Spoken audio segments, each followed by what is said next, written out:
Cross my tab and hit your place. Stumble through the swivel gates. That be dormant on the way. Go to elevator ways. $3 while it elevates. 40 stories up in space. 40 stories up in space. Got a feeling. What's good, guys? It's your girl Maya, and I'm here with another video. So how are you guys doing? What's the mood? What's the vibe? Let me know in the comments down below. If you're new to my channel, I make commentary, show, movie analysis, and reflection videos. So if any of that interests you, take a seat and let's talk. You know, let's get to know each other. So some of you may have noticed that I took a pause, right? Came back, and then I took another pause. I've been having a really hard time being consistent in all aspects of my life, you know, and it's been hard. I can't speak for everyone, but I feel like the energy that's been given to me throughout these past months is that most people can relate to having this issue with consistency and struggling with procrastination. So I thought that I would make a video that a lot of people could relate to. Maybe you don't relate, maybe you're just really watching to just watch, I don't know. In today's video, I'm gonna be talking about procrastination, self-sabotage, anxiety, with a hint of some spiritual motivation. So yes, God will be involved. If some of you are not fans, that's cool. But these verses, they're just words of motivation that can help you regardless of what you believe in. This video was actually inspired by Hindz, hence the tea, the diffuser, okay? You feel the vibe. It's giving you calm. It's giving you tranquil. Because I feel like I'm always doing like, and today I'm really like, 1, 2, 3, let's breathe. If you guys don't know who Hindz is, I definitely recommend his videos. Very motivational, very insightful. I'll link his channel down below so that you guys can check him out. Yeah, so I was watching one of his videos on procrastination and inspired, motivated. Totally reset my whole life. So I definitely recommend go check him out. He's doing something, okay? Listen to him. He knows what he's talking about. I, on the other hand, don't know. I'm really just gonna be talking about my experience with the topics that I mentioned and how they've affected my life and how I'm trying to cope, deal, and then a few spiritual quotes that kind of help me, I don't know, find my footing, find my place in this world, and kind of just like reboot me and energize me. So yeah, let's get into this video.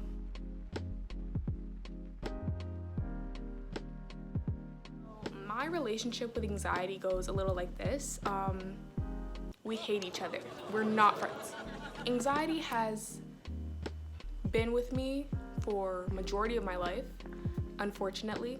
So long story short, in elementary, I had like a huge issue with math. Like math was, me and math, we were not on good terms. After it started getting into the word problems, we cut ties. I'm sure that I wasn't the only one who, you know, wasn't great at math, but the difference was I would have panic attacks every time I had to write a test for math. Every time it came to being evaluated, I barely could write the test. I would bawl. Like, I seriously could not handle it. And no adult in my life could explain to me why this was happening to me. So I was just this little kid struggling with math, thinking I was the only one because I was the only one acting out like that. I felt like really isolated. I felt like very lonely. I was like, oh, so you're gonna be different. That's sucks for you. So you're gonna be the one that cries when you have to write a test. Oh, sorry. Hope you're doing well.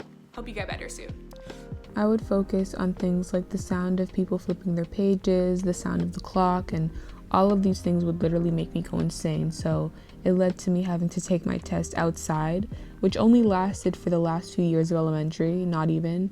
And I was not granted this privilege in high school because I never asked for help, and teachers did not seem to be fazed by me breaking down in the middle of a test. So I just kind of dealt with it. It just drove me to be a perfectionist. So instead of like dealing with my anxiety and understanding that, okay, maybe there's a bigger issue at hand, like I just ignored that. I was like, okay, I'm weird, there's something wrong with me, but we're not going to deal with it. Instead, we're going to try to avoid these feelings of anxiety and avoid these panic attacks as much as possible. And so I would like just grind. I would work so hard to do well and be prepared so that I did not have to feel the stress of taking a test. I ended up feeling less stress when taking a test, but I ultimately still had anxiety. It didn't go away. It's just I suppressed it as much as I could so that I didn't have to embarrass myself in front so that I didn't have to embarrass myself in public. I still have it. I still break down when I feel very anxious and when I feel like I have no control in situations. You feel like you can't breathe. Like you literally doing the people. What? Oh! Somebody! Oh! He needs some milk. Why? Okay, let's not do that. Okay, we're back. Okay. Yeah, numbing the pain, it's really fine. Don't do that. It's not good. Don't do that. Anxiety followed me into high school. It's following me into college. It's fine. It's honestly fine. It's okay. Like, I think most people have seen me cry in high school. So, I mean, and I'm honestly, like, I'm okay with that. Like, I'm chilling. I used to, like, be like, oh, I'm embarrassed. It's so embarrassing. But I'm like, no. Like, this is my truth. This is what I deal with. You know, you can only suppress feelings for so long. Crying helps. I also want to emphasize that anxiety is not a flex. It's not something to be romanticized. Like, it's literally one of the worst experiences you can go through in school. So for people who just love to claim anxiety like it's your best friend, honestly, stop it. It's not cute. Personally, my anxiety, it stems from lacking control. There's like, number one, it's like, I can't do anything about this. It's out of my hands. I don't know what to do. And number two, okay, how do I fix this? How do I get back my control? Like, those are my two initial thoughts when having a panic attack. It's very much problematic because I think one issue that a lot of people have, even people who don't even have anxiety, is this need to have control over everything. And I think, of course, you know, we're taught to have control over our lives. Like, be in control, be the author of your life, be the main character. And spiritually, like, through my beliefs, I know that I'm not in control. I don't think it's necessarily smart to feel like you are in control of everything that happens to you. Most of the time, you don't have a say in why things happen and when they're gonna happen and why they're gonna happen. I feel like when something goes wrong, something doesn't go my way, my initial thought is like, no, fix it. How are you gonna fix it? Whereas a lot of people I talk to, they're more like, nah, like, I don't need to fix it. Like, it is what it is. I can't, like, that. The idea of me not having power in a situation scares me. It terrifies me. Anyways, at least I'm aware. There's a peace that comes with letting things be what they are, accepting them for what they are, and not letting that interfere with your growth. Okay, so here's a verse that really helps me when I'm feeling anxious and when I'm feeling really stressed. It's 1 Peter 5:7, and it says, cast all your anxiety on him because he cares for you. It's very simplistic, and of course, if you don't believe in God, you're probably not really about it, but again, I feel like there's a certain peace to accepting the fact that you are this small little human in this huge universe, and regardless of whether there is a power or not, you are low-key insignificant. There's no need for you to keep so much anxiety, so much repressed energy inside of you that you allow to hinder your growth. There's no need for it because it's eating away at your time on this earth, the little time you have, the little time we all have. You know, and then again, of course, if you're in the midst of a panic attack, it's definitely hard to reflect on all of these things, but I guess it's just food for thought. And then there's Matthew 6:25, and it reads, can all your worries add a single moment to your life? That's something that really helps me because, I mean, it's the facts. It's very much the facts. The Bible is giving you what? A word. It's giving you a word. Being anxious, having so much, and like literally looking back at all the times that I've had panic attacks, all the times that I've been so anxious that I let that consume me, recently even, looking back, it makes me so mad because I've spent so much time letting anxiety consume me, letting anxiety define me, and even a week ago, letting it take over my life, basically. And it doesn't add anything to your life. Not more time, not peace, not love. It doesn't add anything to your life but stress and struggle. And we have so much of that already, so why do we need more? It's a hard idea to understand, I guess, because it's like when you're anxious, you're anxious. And I think it is important to allow your body to go through the motions of how it deals with stress. However, letting it consume you, letting it eat at you to the point where you're not being productive for a week, it's dangerous.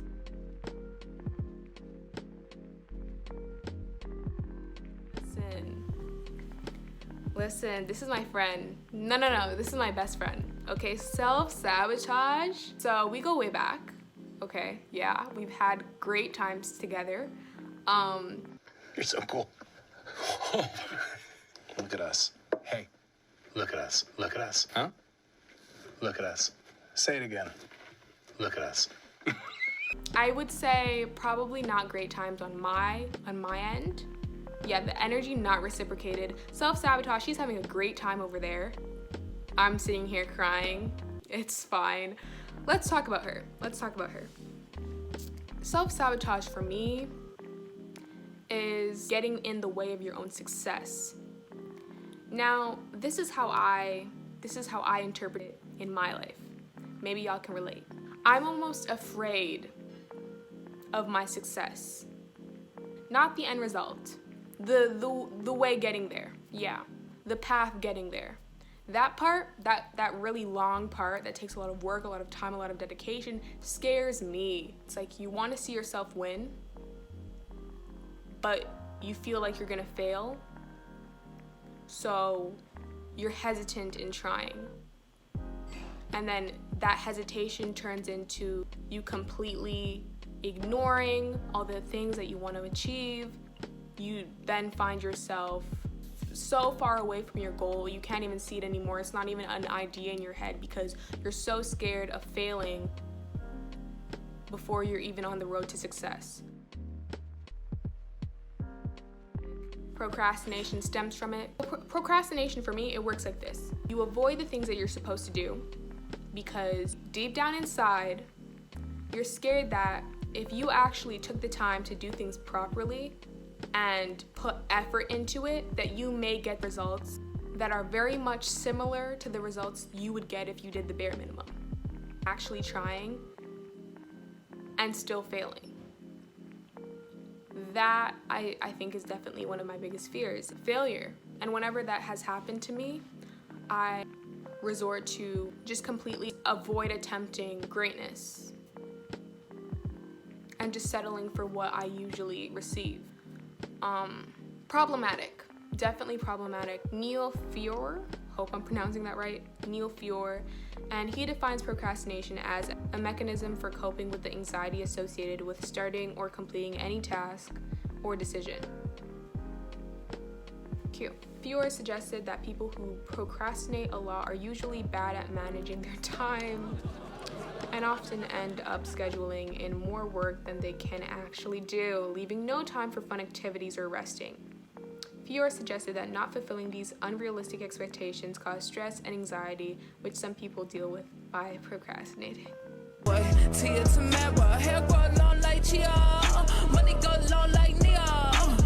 How to beat it?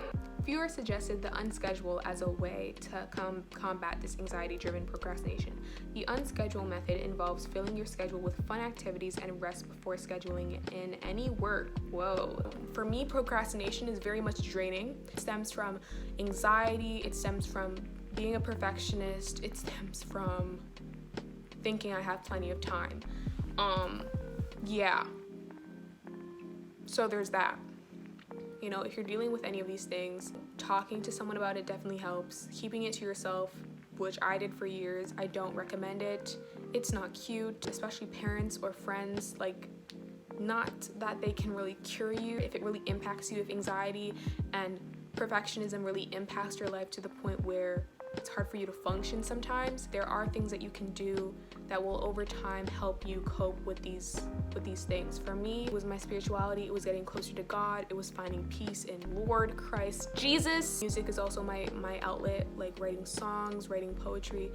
For others, it's playing a sport, learning breathing methods. And when you find a hobby, it's like, yes, it distracts you, but it also helps you get back to the present and also gives you something else to focus on. Having only school right now, when we're isolated, when we can't really do all the things that we're used to. She has no medical degree, but I'm telling you, it's unhealthy. Maya said so. It's unhealthy. I tried it. It's not cute. It's not safe. Don't indulge. If you like school, if you enjoy school, if it makes you happy and you enjoy doing the work all the time and focusing solely on that, cool. If it doesn't, find another outlet. Find something that helps you release. Find something that, gives you that sense of individuality, gives you that sense of this is me, this is what I do. And honestly, it's like, don't even do it for other people, do it for yourself. Okay, don't seek validation. What are you doing? This is 2021. This is 2021. Guys, validation, what's that? What's that? I don't know what validation is. From other people? What? Not from Jesus, my savior? Whoa, that's so weird. Super weird. I don't know what that is. But throw that in the trash. Be your own person. Be grown. This is another verse that really helps me deal with this earth. And it reads, "So do not worry about tomorrow, for tomorrow will worry about itself. Each day has enough trouble of its own." Matthew 6:34. When you have anxiety, you're always worrying about the next thing. You're always worrying about the next stressor. I remember in high school, I never felt peace. Literally never. I have so many memories of me just worrying. Literally worrying.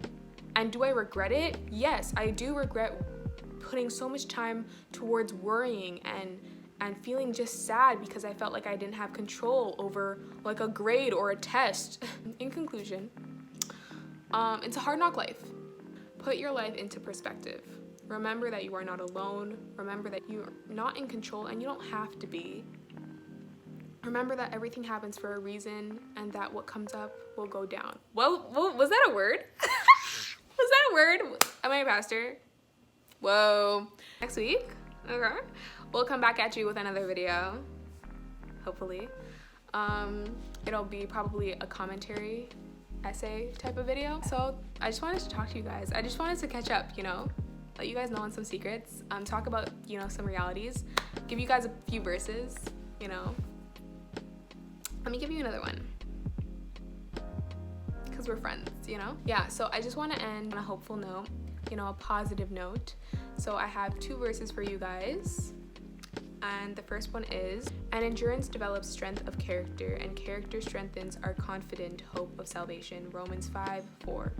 So, what we endure, the struggles that we go through, they build us. They shape us as human beings. The situations that we're put in, regardless of whether they benefit us or whether they set us back or make us feel terrible, these things help us. They may cause minor setbacks, sometimes even major setbacks, but they're leading us to becoming who we need to be for ourselves and for others. Okay, so the last verse reads, "For our present troubles are small and won't last very long, yet they produce for us a glory that vastly outweighs them and will last forever."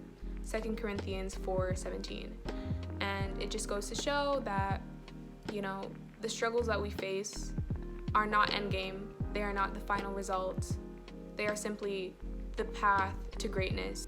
The things that you go through, the panic attacks, the struggles that you face, these things are temporary. But what lasts is how you allow those temporary struggles to impact your life.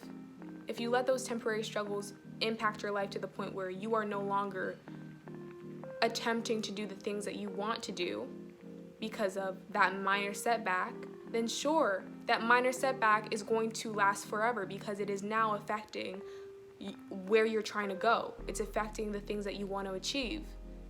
But if you just allow for minor setbacks to be minor setbacks, if you allow your struggles with whether it's anxiety, procrastination, or, you know, just self-sabotage in general, if you allow those things to just be what they are in that moment instead of letting them affect your future, you'll understand that they're so much smaller than you think they are. As the saying goes, you'll look back at it and you'll laugh. You really will. On that note, thank you guys for watching this video. I hope you guys enjoyed.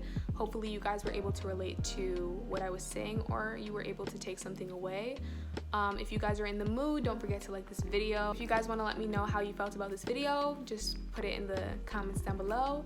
Yeah, so don't forget to ask questions and avoid being ignorant. Thank you guys for watching, and hopefully I'll see you in the next video. Around we go, around we go.